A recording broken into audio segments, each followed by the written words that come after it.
What's happening, turkey fans? Pitmaster Shane D here. Before we get into the meat of the matter with this turkey, I wanted to go over a couple things that will make you successful with every turkey you cook, and we're going to go through them lightning fast, but I just wanted to touch on these before we get into this wet brine method. There's a handful of ways that you're going to use to put the most flavor in your turkey. You honestly don't need any of them if you master just the cooking part, but we'll go over them anyway.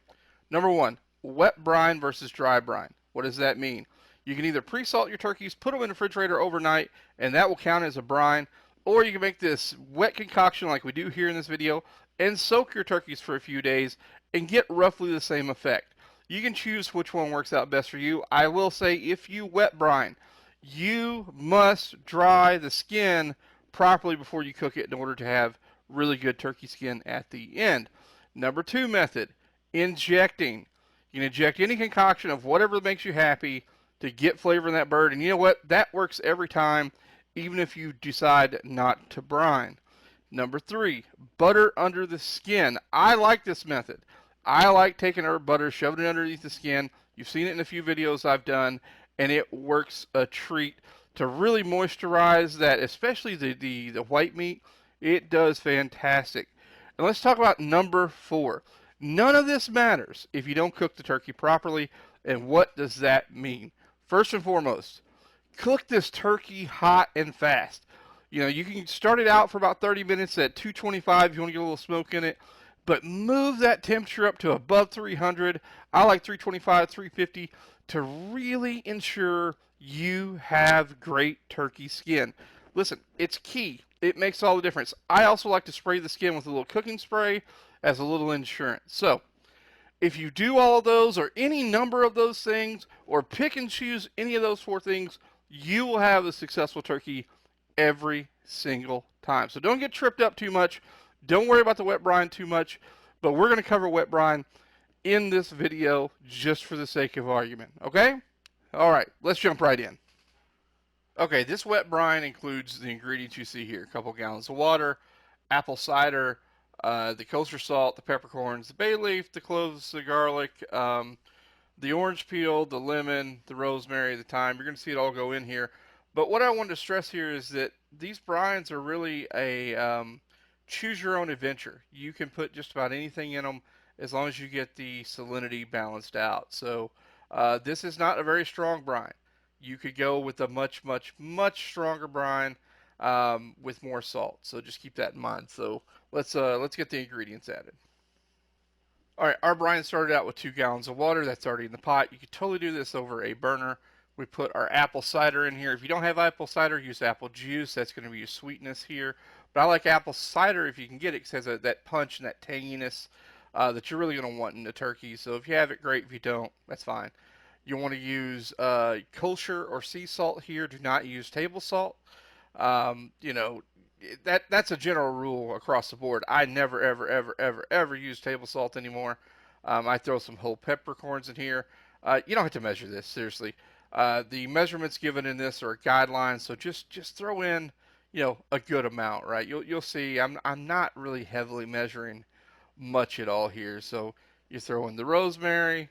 You come back with the thyme. You'll see. I mean, that's a lot of rosemary. It's a lot of thyme. We're trying to impart flavor. That's what it's all about. So don't be afraid to really add those in there. So again, you can do this over the burner while it's boiling. I just like to put it all together and then put it on the burner and let it slowly come up like a tea, basically. So think of it that way. But you could totally do this over the burner if you wanted to. So next up is our lemons. Then we're going to trim all those up and squeeze those into the pot. A couple words of note about the citrus here. Again, you don't have to add it. Anytime I do a brine, I add the peels and all. You don't have to do that. You can totally just squeeze whatever citrus you like in here. Limes would work just as well, especially key limes because they're very potent. But you're just looking for that citrus pop, and I like to balance lemons typically with an orange or something like that. You can put pomegranate in here. Again, it's your brine. This is just a starting point, guys. So be willing to experiment. Be willing to throw stuff in there. These flavors you're putting in this brine wind up being kind of ghostly flavors. They're not really in-your-face predominant flavors, once that turkey is set in it for a couple days, they really mellow out, and it really becomes this kind of accentuating kind of flavor note instead of this in-your-face flavor note that you're going to be smelling while you're building the brine. All right, next up to the pool, we got our garlic. And again, you could totally just toss whole cloves in here or cut cloves in half. Again, I like this minced product. It's already taken care of. It's not suspended in any weird oils or anything, and it just works. You want to go heavy on garlic, just the place to do it. You want to go light on garlic, you can fix it there as well. And ta-da! That is everything that's in the brine except for the bay leaves, and I add them right at the very end just as this thing comes to a boil. A couple of quick words of caution before you go put your turkeys in the brine. Make sure you cool the brine down to below 40 degrees before you drop your bird in there.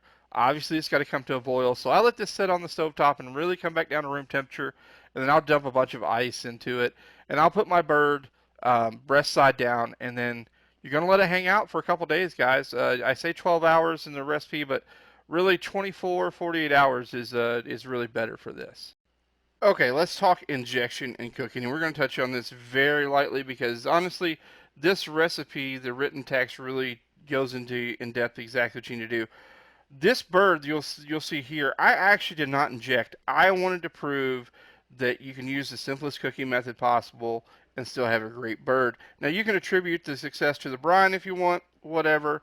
I know that I've done these without brining in any way and they turned out fantastic as well. Brining is just insurance. So the injection process, that injection method and that recipe works fantastic. Use it, please. It is a surefire way to ensure that you get flavor down deep in that bird. That said, how do I cook it? I turned the chimp on 300 degrees. I sprayed this bird with cooking spray. I dusted it with a little barbecue rub, which is not your traditional turkey. Use whatever seasonings you want here if this is for your traditional Thanksgiving turkey.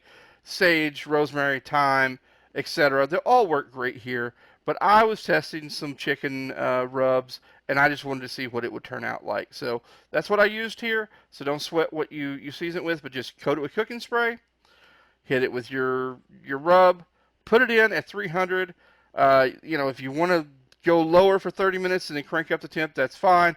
The key really here is at some point you need to be above 325, whether that's 350 or whatever, to really crisp up that skin. So, your first hour you can go low, the last 2 hours crank it up, really crisp up that skin, and look, you can see the results. It's just this simple.